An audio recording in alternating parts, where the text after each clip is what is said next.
الحمد لله نحمده ونستعينه ونستغفره ونؤمن به ونتوكل ونثني عليك الخير. بسم الله الرحمن الرحيم. إن كنتم تحبون الله فاتبعوني يحببكم الله ويغفر لكم ذنوبكم إن كنتم تعلمون. صدق الله مولانا العظيم. قال رسول الله صلى الله عليه وسلم: كانت بنو إسرائيل تسوسهم الأنبياء إذا مات نبي خلف نبي آخر أنا خاتم النبيين لا نبي بعد. صدق الله مولانا العظيم. د جمعیت علماء اسلام خالد محمود سمرو شهید یونٹ نورکزی کربلا زیر اهتمام دا کم د یونٹ په سطح باندې د استقبالیه یا د یونٹ د عمومي اراکین یا د جمعیت علماء اسلام د کربلا د عوامي یا د جمعیت علماء اسلام د کارکنانو د نننۍ غونډې ګران صدر د دې یونټ امیر حاجي اعلی نور صاحب او د هغه رقم دلته په سټیج باندې د موږ سره ناست د جمعیت علماء اسلام تحصیل پشین د نگران امیر کابینه معاون قاری اختر محمد صاحب، مولی حاجی محمد صاحب، حاجی محمد عنیب صاحب، حاجی عزیز الله او حاجی احمد الله ډبوالا او حاجی ظفر آغا صاحب، مولی رفیع الله آغا صاحب او کبیر آغا صاحب، نور داسې ملګري علماء کرام ناست دي. تی ته بهتره معلومه ده چې دا نن دغه پروګرام د استقبالیه په نوم باندې خو موږ ته ښوول سوی دی چې دا کم نوی ملګری د جمعیت علماء اسلام په پلیټفارم باندې چې باقاعده د اعلان وکړي، شمولیت یې وکړي، د مولانا صاحب پر لاس باندې بیعت وکړي، په جماعت کې شامل سو، د هغه د حوصله افزایي لپاره، د هغه د زړه د راپورته کېدو لپاره او یا په کربلاو کې د جماعت کارکنان د هغه سره شانه به شانه درولو لپاره یا د هغو سره د یو بل پہچان کولو لپاره دغه پروګرام منعقده سوی دی. نبی علیه الصلاة والسلام یو حدیث شریف ماتی ته ووایي چې پخوا زمانه کې به دا سیاست چې و دا به انبیاء کرامو کوي. اصل لغت والا کتابونه چې څومره علماء کرام تصنیف کړي دي چې تسوسهم الانبیاء د سیاست څخه څه مراد دی، نو ټولو لغاتو پر دې باندې ذکر کړی دی چې د انساني زندګۍ دوې شعبې دي چې د انسانانو سره په دوو شعبو کې زیاته تعلق لري. د انسانانو سره هغه لکه یوه انفرادي زندگی ده او یوه اجتماعي زندگی ده. او د هغه رقم علماء کرام فرمایي چې د انساني زندگی سره 5 شعبې چې دي هغه تعلق لري، 3 انفرادي دي او 2 چې دي 2 انفرادي دي، 3 اجتماعي دي. نو سیاست چې د انبیاء کرامو شیوه وه د دې کار و هغه د اجتماعي زندگی لپاره کېدی او سیاست چې و دوی د عوامو د پبلیک د خدمت لپاره او د هغه د رهنمایي لپاره، او سیاست چې و انبیاء کرام د ایجاداتو د تخلیقاتو د نوي شیانو د انساني سهولت او د غذا لپاره کوي، بیا یې د هغې د طریقه استعمال د ښولو لپاره بیرته په روبرو د دوی تعلیم کوي. نو د هغه رقم سیاست علماء کرام هم په دې ملک په دې وطن باندې کوي لکه څرنګه انبیاء کرام چې کوي. تاسو ته معلومه ده چې تر ټولو نن په ټولو دنیا کې چې کاروبار کیږي هغه د سمندر په لاره باندې کیږي او د سمندر د لارې د دې خالق یا تخلیق شده چې کوم ایجادات سوي دي هغه د نوح علیه السلام سوي دي. نو تر ټولو لوی د کاروبارو ذریعه چې د هغه نن سمندر دی او سمندر په لاره باندې چې څوک ځي کاروبار کوي هغه به د اوګوټو په لاره باندې د اوګوټو په لاره باندې اول ایجاد کننده چې دی هغه حضرت نوح علیه السلام دی چې اول ایجاد د کشتۍ د هغه یې ښه دی د هغه رقم که اوسپنې جوړې سوي دي که د هغه رقم تورې جوړې سوي دي که ډالونه جوړ سوي دي حتی تر نن زمانې پورې تخلیقات و ایجادات د دې بنیاد سرچینه چې د هغه انبیاء کرامو او هغه پیش مقدمین مسلمانانو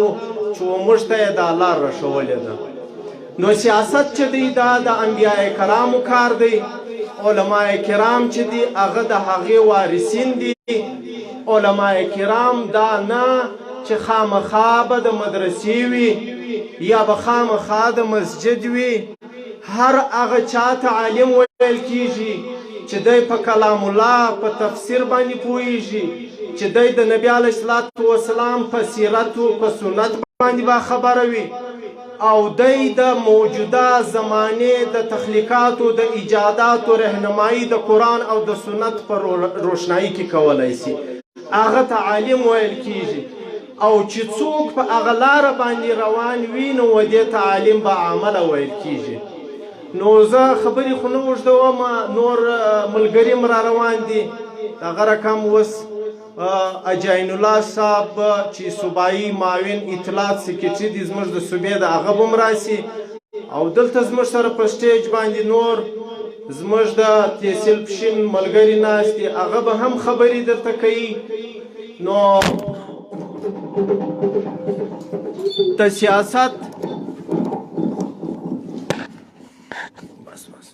د سیاست اصل محور او بنیاد چې دی هغه د انساني زندګۍ دا 15 شعبې دي چې 2 انفرادي دي او 3 اجتماعي دي یو تهذیب دی چې هغه انفرادي شعبه ده یو ثقافت دی چې هغه انفرادي شعبه ده چې دا د هر انسان سره په خپل وجود کې تعلق لري او تر اوسه پورې د فطرت په بنیاد باندې تمام انسانان د تهذیب او د ثقافت پر بنیاد باندې دی په هغه لار باندې هغه که مسلمان دی که کافر دی هغه روان دی پاتې سو 3 شعبې چې هغه اجتماعي دي هغه هیڅکله هم مغربي دنیا دا 3 شعبې داسې نه غواړي چې هغه دی په اسلامی تعلیماتو پر رڼا کې هغه قایم سي پر دنیا باندې او هغه دی ودی ته روښانه سي او پر هغه دی آئین سازي قانون سازي وسي او یا دی پر هغه باندې دنیا روانه سي زه خو دې شګه سره یو د 3 شعبو څخه یو معیشت دی چې په دنیا کې معیشت دا د انسانانو په شعبو کې ریډ کې هاډي بلل کیږي معیشت پر بنیاد باندې تاسو ته معلومه ده په دنیا کې 3 فلسفې رایج دي او په درو کې نن 2 مغلوب دي او یو چې د هغه غالبه ده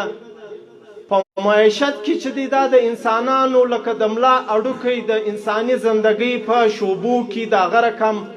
دا د ملا اډ بلل کیږي په معیشت کې 3 لکه یو کمیونیزم فلسفه ده چې موږ ورته اشتراکیه فلسفه وایو او یو کپیټالیزم فلسفه ده چې موږ ورته سرمایه‌دارانه نظام وایو او یو اسلامیه ده چې موږ ورته د اسلامي فلسفه معیشت په رڼا کې د هر هغه ژوندي کفالت دا پر دې بل ژوندي باندې الله پاک ایښی دی نو دا 3 اجتماعي فلسفو کې دنیا هیڅکله مغرب دا نه غواړي چې مسلمان دې مخته ولاړ سي که د نن څخه موږ دا اعلان وکړو په کربلا او کلي کې چې موږ به د معیشت په هغه فلسفه باندې ځو لکه کم چې موږ ته قرآن ویلی دي او لکه څنګه چې نبی علیه السلام ویلی دي او لکه څنګه چې فقهای کرام ویلی دي یا مجتهدین ویلی دي چې پر دې فلسفه باندې به موږ عمل درآمد کوو په هغې فلسفه کې جز دا دی چې ستا په څنګ پورې همسایه به ستا سره په زندګۍ برابر وي که په هغه کې دا صلاحیت د ګټې وي چې دی ګټه کولی سي او که نه وي نو انسانان د الله تعالی په قانونو په آیینو په ضابطه کې دا ټول په یوه وجود باندې دي او دا ټول سره برابر دي. داسې غریبانان خلک ستا چې زموږ د کورو په څنګ کې پراته وي، هغه د دې صلاحیت نه لري چې هغه د مزدوري وکړي، هغه د دې صلاحیت نه لري چې هغه د کاروبار وکړي، هغه د دې صلاحیت نه لري چې هغه د یو بل چا څخه یو څه پیسې پیدا کړي چې خپل کار روزګار په وچلوي. نو د هغې لپاره الله تعالی داسې فلسفه معیشت تخلیق کړې ده. دغه طرز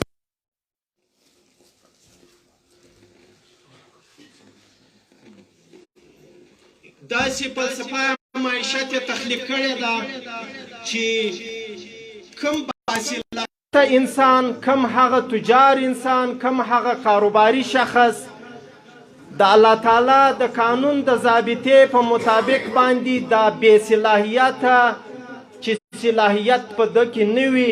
دی د کار روزګار نه وي، دی یتیم وي، په دې کې هغه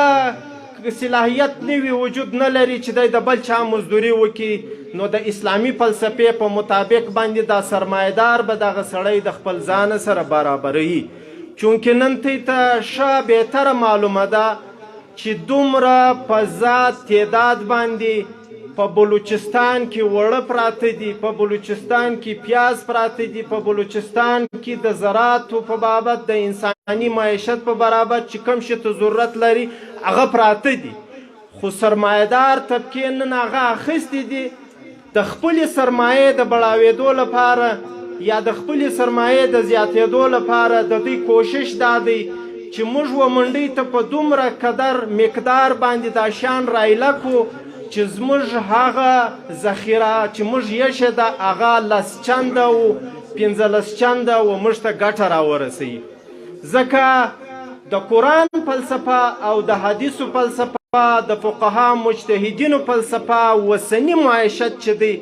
هغه بد بللی دی، هغه بیکاره بللی دی. د سرمایهدار دا لیبر پیدا کوي، دا غلام پیدا کوي، دا غربت پیدا کوي او په دې کې به صرف چند اشخاص چې دي هغه به ځان لره بهتري راولي. نو لہذا په دنیا کې 3 فلسفې د معیشت ته هغه ډېرې مشهوره دي، لکه کمیونیزم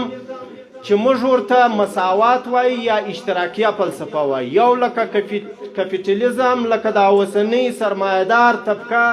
چې د هر چا سره به په بینګو کې په کروړها روپۍ پراتې وي، د ده وڅنګ ته به یو غریب همسایه وي،